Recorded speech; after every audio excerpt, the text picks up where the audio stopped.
The previous evening had an unusually pleasant note. For a man who had spent years avoiding attachments, the companionship that had quietly entered Angad's life felt unfamiliar. Yet the feeling remained with him long after Balika had left. The next morning, he awoke inside the pipe with the same heaviness that had become a part of him. His hand moved instinctively towards the cloth bag beside him. Somewhere along the way, the poison had stopped feeling like an escape and had simply become part of the rhythm of his days. Balika noticed, as she always did, but she understood that certain battles could not be fought by anyone except the person trapped inside them. The day already had a purpose. Several kilometers away lay an open field Angad had chosen for that evening's artwork. A place large enough to attract attention and generous enough to reward a good drawing. Balika left and returned at noon carrying rice and fish curry. The aroma filled the narrow pipe almost immediately, transforming the cold concrete shelter into something that felt strangely welcoming. While she ate, Angad arranged his chalks carefully before him, each broken piece carrying more value than its appearance suggested. When she finished, she served him without ceremony.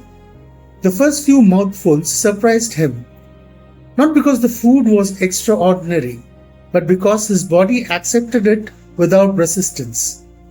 After the meal, he stretched himself across the thin mattress and listened to the distant rhythm of passing trains. For a few moments, nothing demanded his attention, nothing threatened to drag him backwards. And somewhere between one passing train and the next, Angad experienced something that he had almost forgotten existed. Peace. At 4 in the evening, Balika woke him. The bag was checked, the chalks counted, the day's plans resumed.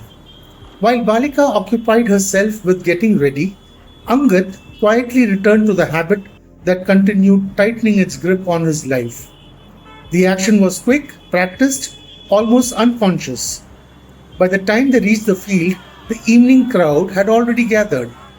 Children ran across the open ground, hawkers competed for attention, and the city carried on with the restless energy that never seemed to leave Kolkata. Two familiar boys recognized Angad immediately. Months earlier, they had learned drawing from him, and their excitement remained unchanged. Angad handed each of them a 10-rupee note and watched them disappear into the crowd. Near the exit sat a line of beggars, a sight so common that most people no longer noticed it. Among them was a woman with 2 children. Without thinking very much about it, Angad handed a 50-rupee note to Balika and asked her to give it to the woman. Moments later, she returned with the note still in her hand. The woman had refused it. The response made no sense. A beggar refusing money was not something Angad had ever expected to see. The incident lasted only a few seconds, yet it lingered in his thoughts long after it should have been forgotten. Eventually, he pushed the matter aside and began drawing. But the uneasiness followed him into the pavement. A fierce deity slowly emerged beneath his hands, a figure carrying weapons instead of blessings, a face shaped by fury rather than compassion. The crowd gathered quickly, watching in silence as the image took form. By the time he finished, applause followed almost immediately. The collection exceeded expectations. Notes and coins continued arriving long after the drawing was complete. The 2 boys eagerly helped him gather the money, and Angad rewarded them generously before preparing to leave. Everything should have felt right. The artwork has been successful, the earnings were good, the evening should have ended there. Instead, he found himself looking once again towards the place where the woman had been sitting. The space was empty now. Then he noticed the crowd gathering near the roadside. Something had happened. As he moved closer, the answer revealed itself immediately.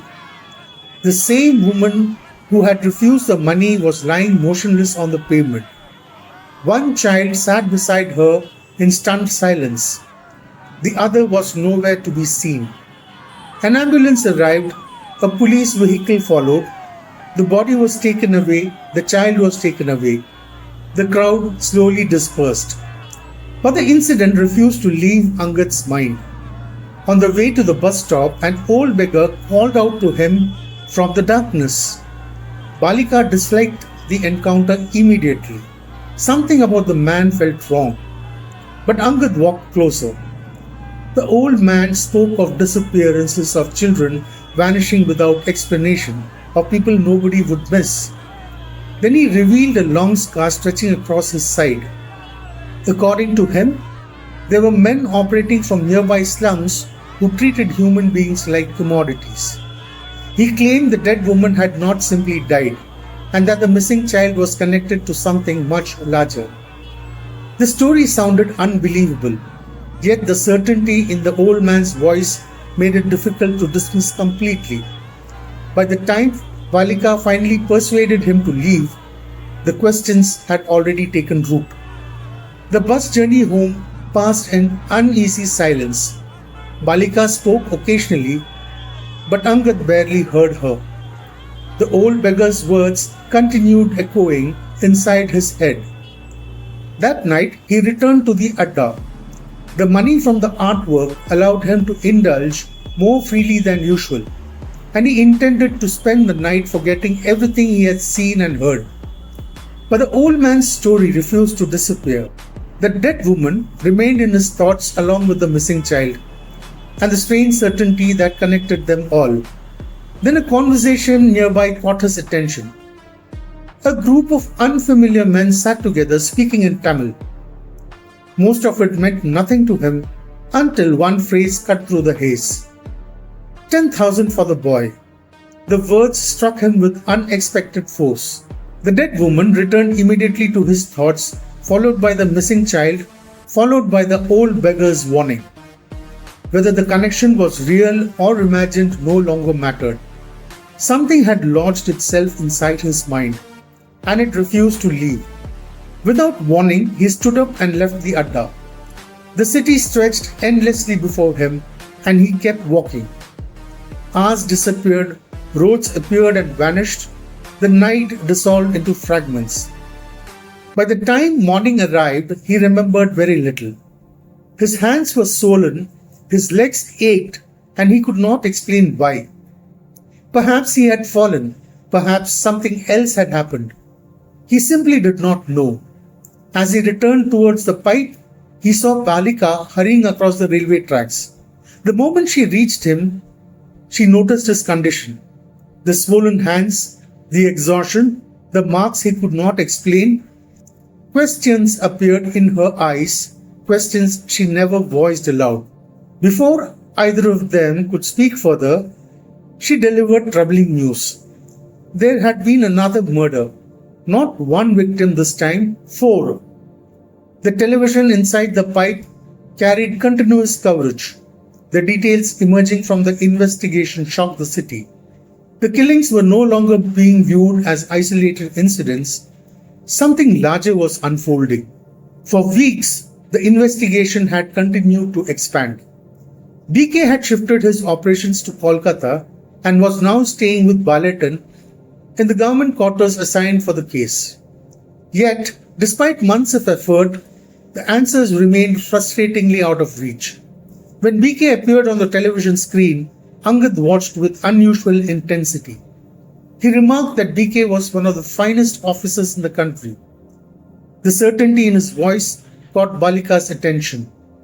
For a brief moment, she stopped watching the television and started watching Angad. His silence, his reaction to the old beggar, his disappearance during the night, the unexplained injuries, and now his unusual interest in the case. None of it proved anything, yet the questions remained. The television continued speaking, the investigation continued expanding, and the city continued searching for answers. But Angad heard very little of it because he had just realized something deeply unsettling. The drugs had failed. For the first time in a very long time, the high had never arrived, not even a little. Something else had occupied its place, and whatever it was, it refused to let go.